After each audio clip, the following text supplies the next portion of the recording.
Hi guys, it's Kaychak, and today we're going to look at making you the most possible gold we can from polished pet charms. We have all had missions pop up like these, freebie pet charms really, but I want you to start thinking of these pet charms as just free gold. Something like this. But can we really think of this mission alone being worth 23,000 gold? That's 1,000 gold per pet charm.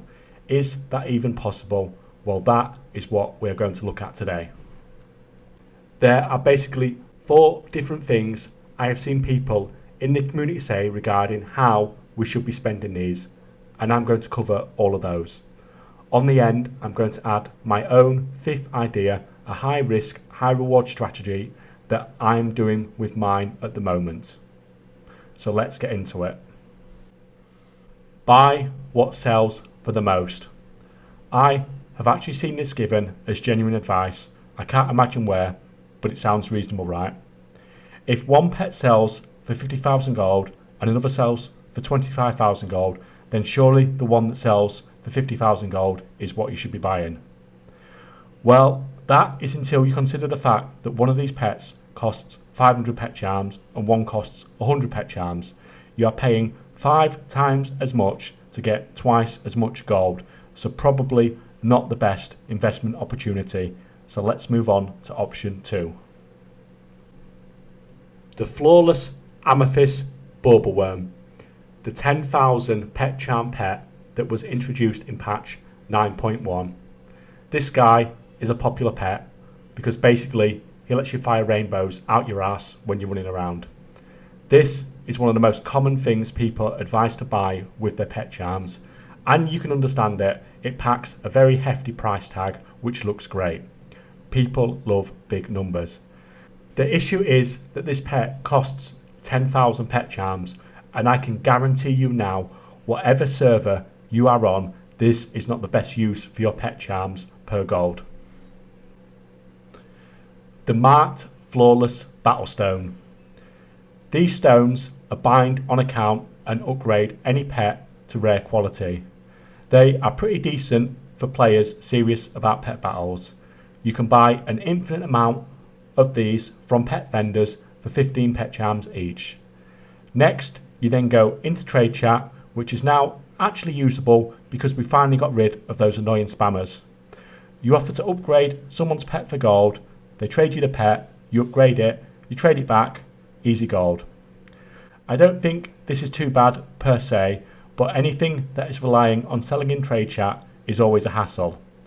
Even if it is the best gold per charm, you are spending time messing about that you could be spending on other gold making activities. But if you're someone who loves that sort of person to person huggy trading stuff, then go nuts.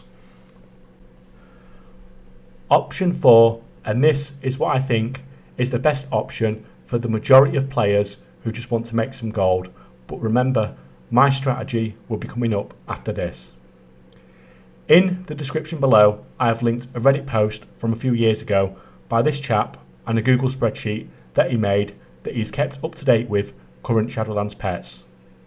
It's really simple. You go to the link, download the Google document and fill in the price of the pets on your server, and it will tell you the best charm to gold value ratio.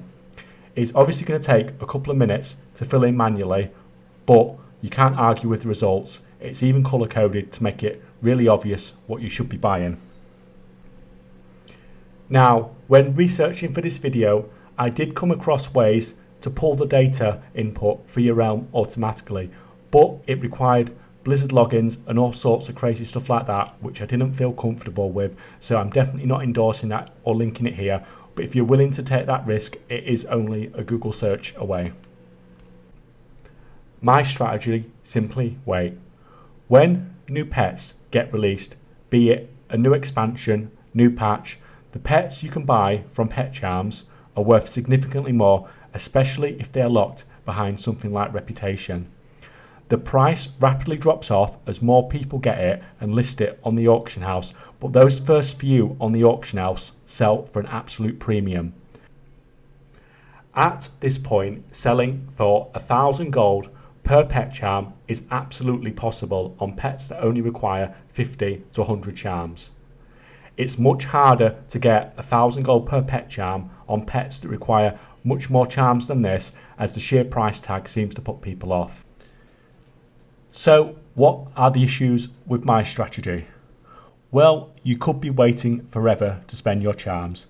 I think I'm sat on around 14,000 charms at the moment, but if you're patient, that's not so much of an issue.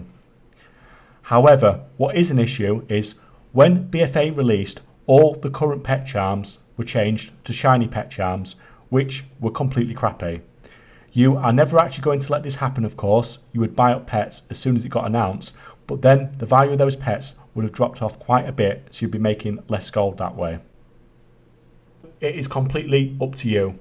I think the spreadsheet is the best way for the vast majority of players. It's no risk, it just tells you exactly what is worth buying and you can get your gold now. My method is more risk, more effort when the content comes out, but it is definitely more rewarding, especially when you're comparing it to pets that have been out for a while, like the current Shadowlands ones. Thanks for taking the time to watch, guys. If you can hit like, subscribe, comment, all that good stuff really helps me out, and there's some more videos popping up on screen for you just now.